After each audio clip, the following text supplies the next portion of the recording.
Got a 50mm lens on here right now. Shooting in 4K resolution. Doing really nice.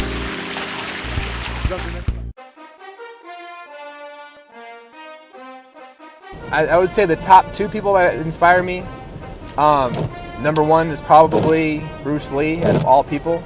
He was against many people, and he was very cultured in what he did. And he stood by himself, and he fought for martial arts to come over to America, you know, and he stood for a lot of the people in China that had ambitions to bring martial arts onto a national level, you know. And Bruce Lee actually created his own style of fighting called Jeet Kune Do, and he was an innovator. He was an innovator, and he was in all these films, and he was like an action star, you know. He had his own philosophy. He believed in his own ways of doing things, and I feel like that's where I adopt his same ways of thinking and trying to innovate, and trying to do new things. My second inspiration of all time would have to be probably Michael Jackson. He's very musically inclined, but he was also very respected. Of course, until the whole incident happened with the kid and all that. But he was a filmmaker. He was an artist, but he also had ways of making his music videos that were very filmic, and they were like short films. And so, me being a filmmaker, I love music videos, but I wanted to make short film stories into music videos. That makes any sense. When I hear money, I think of a fat white man's face called a Benjamin. Pretty much is what I think about, because I'm chasing that, and I'm gonna get that. Actually, just ask me that question again. That was a retarded ass answer.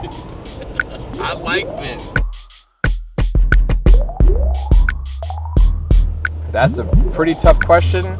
I've loved the city lights. I love the interaction of the city. I love this experiencing new things type of feel, but I also love the country because like it brings you back to a human element to where you can just be yourself and not have to fucking try to be the next best person, try to not to be the next best thing.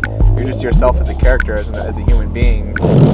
And the thing is about the country is that normally when you're in the country, you're in a smaller town, so you're more personable people, you know everybody. But when you're in a city, you have the opportunity to meet so many new people, and I think that's what I like about the city opposed to the country. So if I had to say anything, me being a filmmaker, I think I prefer the city more than the country. But I know once I retire, I'll come back to the country, you know. From what I can remember as a young kid, I believe Lion King was the first movie that I watched that I can remember seeing in the theater at least, or being the first film that I saw. And I know that's been a classic ever since it came out. I know it's a random Disney cartoon, but as a young kid, that's what I remember watching, you know. And that's one of the first films that I've watched. It was an animated feature, of course, but yeah, it's one of the first movies I remember watching as a kid. Well, first of all, I have one tatted on my hand. The Cleveland Indians tattoo. When I got it, I thought I was a hilarious Native American, so I was like, you know what, I want that tattoo. It's fucking hilarious. Then I started to realize that there's a whole controversy about it, you know, and there's football teams about it, and they're basing their team off of an offensive term, you know. But to me, when I look at a mascot, a Native mascot, when you actually go to Warm Springs, people are wearing Native American mascots. It's a way of Native pride to us, I believe. When I wear a Cleveland Indian hat, it's because there's a Native American on the logo. So people like that. People like seeing Native American stuff, you know, like brands. That's a tough one, man. I have only dated 2 Latinas in my lifetime, and